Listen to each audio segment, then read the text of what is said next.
Hi, I'm Mary, and today I want to share a story about how my life with my husband, Aaron, took an unexpected turn that changed everything. Our lives were pretty simple. We both worked from home, enjoying the peace and routine we had built together. It was just the two of us until one day, Aaron's sister, Karen, showed up unannounced with her daughter, Teresa. It wasn't the first time Karen had dropped Teresa off for a few hours, but this time marked the beginning of a new chaotic chapter in our lives. "Hey, I'm really caught up with some things. Can Teresa stay with you today?" Karen asked, her voice rushed as she barely waited for a response. She practically pushed the stroller into our living room. At first, it was just a few hours here and there, and we didn't mind. Teresa was a delight, her laughter filling our home with a warmth we hadn't realized was missing. But soon, Karen's visits became more frequent, and her stays longer, often without any prior notice. One evening, as Aaron and I were in the middle of a project deadline, Karen called. "I need to leave Teresa with you for a couple of days. I'm heading out of town for an emergency," she said, sounding desperate. "But Karen, we have a huge presentation tomorrow. We really can't." I started to protest, but she had already hung up. An hour later, Teresa was on our doorstep, sleeping peacefully in her carrier, unaware of the inconvenience her mother had just created. As days turned into weeks, Aaron's patience began to wear thin. "We can't keep adjusting our lives like this. It's not fair to us or to Teresa," he vented one night as we tried to rework our schedules yet again to accommodate another one of Karen's last-minute drop-offs. I know. Let's sit down with Karen this weekend and set some hard rules. She needs to understand that we have our own lives," I suggested, hoping we could bring some order to the chaos. That weekend, we sat down with Karen over coffee, trying to express our concerns. "We love Teresa, you know that, but we need more predictability. We can't keep functioning this way," Aaron explained, trying to keep his tone neutral. "Yeah, sure, I get it. I'll try to give you more heads up next time," Karen replied nonchalantly, brushing off the seriousness of our request. Despite our conversation, nothing changed. Karen's promises to plan better were empty, and Teresa's surprise stays continued, straining not just our schedules but our marriage too. Every time Karen called, my heart sank, knowing the disruption each call brought with it. Our story was turning into a cycle of frustration and makeshift solutions as Aaron and I struggled to balance our unexpected role as part-time parents with our professional responsibilities. But through it all, our bond with Teresa only grew stronger. Her presence was a silver lining in the storm that had become our daily lives. As the weeks turned into months, I realized that despite the challenges, Teresa had become a part of our family in a way we never expected. But little did we know, the real storm was yet to come, one that would test us in ways we couldn't imagine. We were wrapping up at a conference when my phone exploded with notifications, frantic texts from our neighbor, and several missed calls from an unknown number. My stomach sank as I stepped outside to call back. "You need to come home now. There's a serious situation with Teresa." Our neighbor's voice trembled through the phone. Aaron and I rushed home, our minds racing with worst-case scenarios. As we pulled up, our usually quiet street looked like a scene from a drama show, with police cars and a social services vehicle parked outside our house. My heart dropped. "What's going on?" "We're Teresa's aunt and uncle," Aaron said as we approached the officer in charge. "We received a call about a child left unattended. Can you explain why the child was alone?" The officer questioned sternly. Before we could answer, Karen burst through the crowd, her face a mix of panic and anger. "This is all a misunderstanding. I just left her for a little bit. They're always home." "Karen, what were you thinking? We were at a conference. We told you," I said, trying to keep my voice steady despite the anger bubbling inside. The social worker stepped forward, her expression serious. "We need to sort this out properly. It's clear there's been neglect." "No, you don't understand. Teresa is not our child." "We didn't even know Karen was going to drop her off today," Aaron interjected, his voice firm. The social worker took notes while the police talked amongst themselves. Karen stood there, shifting from foot to foot, her usual defiance replaced with a nervous twitch. "Look, we take care of Teresa a lot, but there was no arrangement for today. Karen knows we have professional commitments," I explained, hoping to shed some light on the chaos. The officer nodded. "We'll need to verify all these details. For now, we need to ensure Teresa is safe." As they spoke, I couldn't help but I glanced over at Teresa, who was being held by another officer. Her small face was filled with confusion and fear, and my heart ached to see her like that, caught in the middle of an adult mess. After hours of discussions and calls, the immediate crisis was diffused. The officers and social worker eventually left, but not before making it clear that a follow-up visit was on the horizon. Karen apologized half-heartedly before leaving, but the damage was done.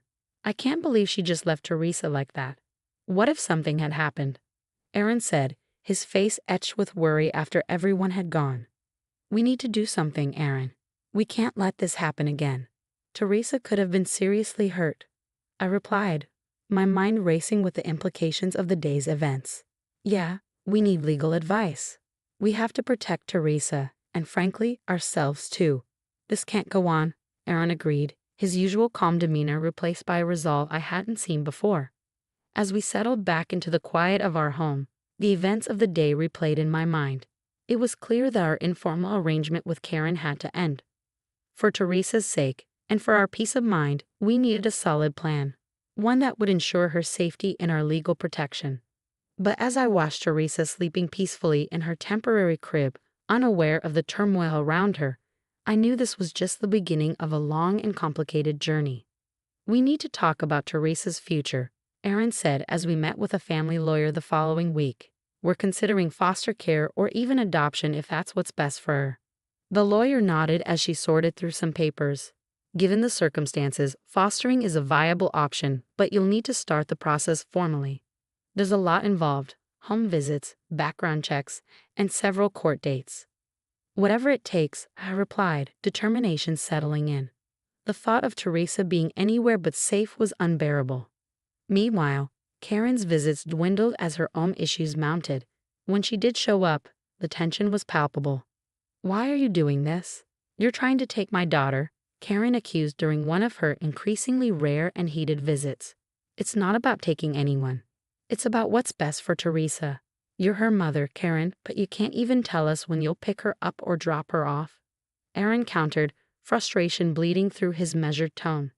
I'm her mother. You think you can do this better than me? Karen's voice cracked, a mix of anger and despair. We are doing this because we have to, Karen. Someone has to be stable for Teresa, I added, hoping to soften the blow. The legal process was slow and grueling. Teresa became more and more attached to us, her routine with us providing a stark contrast to the sporadic appearances of her mother. Each court appearance, each home visit from social services felt like stepping onto a battlefield, fighting for the right to give Teresa a normal life. Mrs. and Mr. Smith, we've observed Teresa's interaction with both of you. It's clear she views you as her primary caregivers, the social worker noted during one visit, scribbling notes as Teresa played quietly at my feet. We just want what's best for her, Aaron explained, and I squeezed his hand, thankful for his unyielding support. As the court date approached to decide Teresa's future, Karen seemed to unravel further. You can't take her from me. I'll fight you, she warned over the phone one evening. We don't want to fight, Karen. We want Teresa to have a stable home. Why can't you see that this is bigger than any of us? I tried to reason with her, but it felt like talking to a wall. The day of the ruling, we sat in a courtroom, hands intertwined, the weight of the past months bearing down on us. Karen was there, looking worn and defeated. The court has decided to grant temporary custody to Mary and Aaron Smith, with the possibility of moving towards adoption if conditions do not improve for the biological mother, the judge finally declared. Relief washed over me, tinged with sadness for Karen. As we walked out of the courthouse, Karen approached us. Take good care of her, that's all I asked, she said, her voice soft and resigned. We will, Karen. We promise, Aaron replied, compassion in his voice. As we drove home, the sun was setting in a brilliant display of oranges and reds. I looked at Teresa in the rearview mirror, her eyes sleepy but content. The road ahead would be long and perhaps never easy, but as long as Teresa was with us, it felt right. Her laughter filled the car, a sound now as essential as air, and in that moment I knew we had made the right decision, no matter how hard it had been to get there. Let's get this room fixed up for Teresa. She deserves a space of her own, Aaron said as we surveyed the guest room, now destined to become Teresa's nursery. Paint samples and fabric swatches were spread out on the floor, a kaleidoscope of potential. I think she'd love this sunshine yellow. It's bright and happy, just like her, I suggested, holding up a swatch. Aaron nodded, and we set to work transforming the room into a haven for Teresa, assembling furniture and decorating the walls with cheerful decals. As we worked, our conversations often drifted to Karen and how we could facilitate a healthy relationship between her and Teresa. It's important for Teresa to know her mother, no matter what's happened, I mused, smoothing down a decal. Absolutely.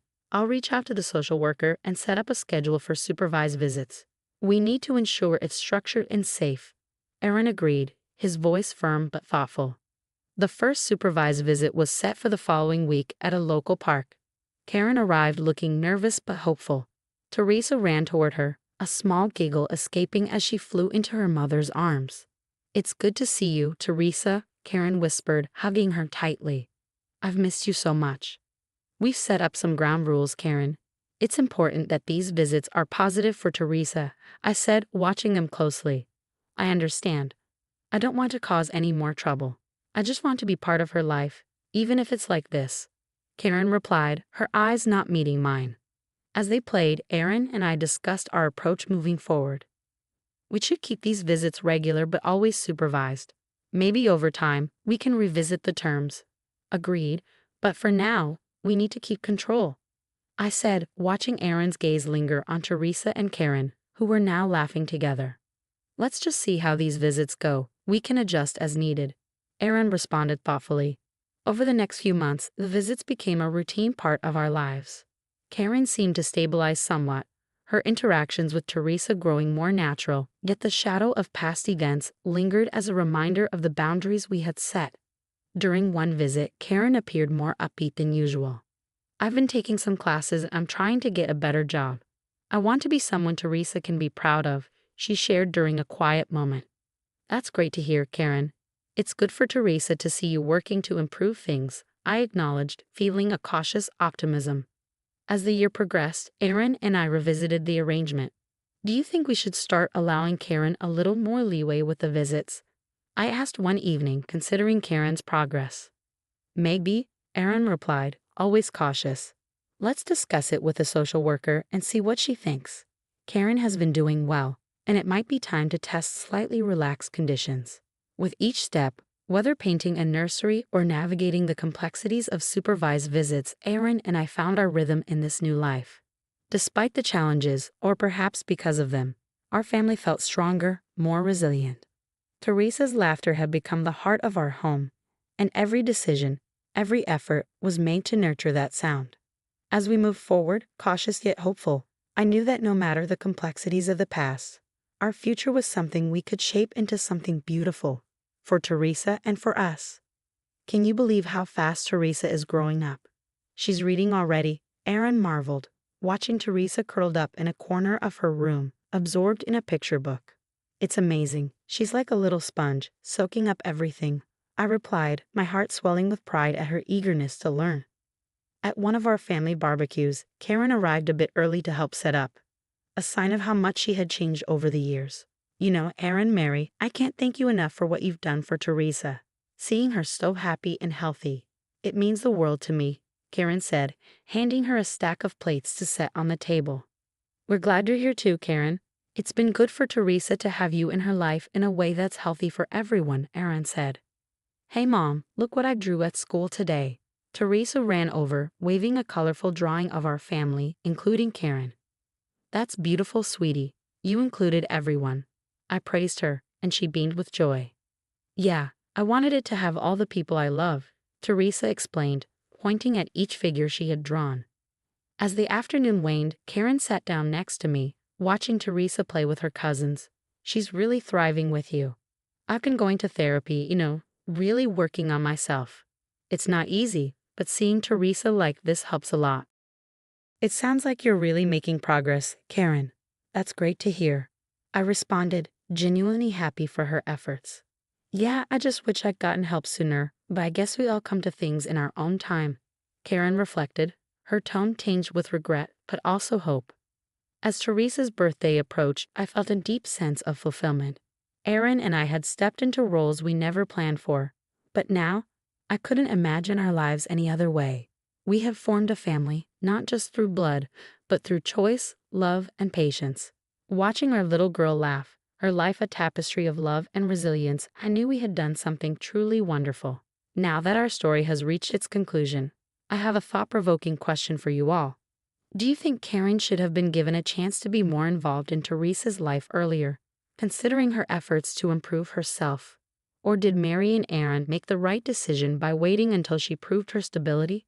This touches on themes of redemption and trust, and I'm eager to hear your thoughts in the comments below. How would you balance the well-being of a child with the rights of a parent who is trying to turn their life around? If you enjoyed this story and the discussion it sparked, please don't forget to like this video and subscribe to the channel for more content like this. Your engagement helps us keep these stories coming.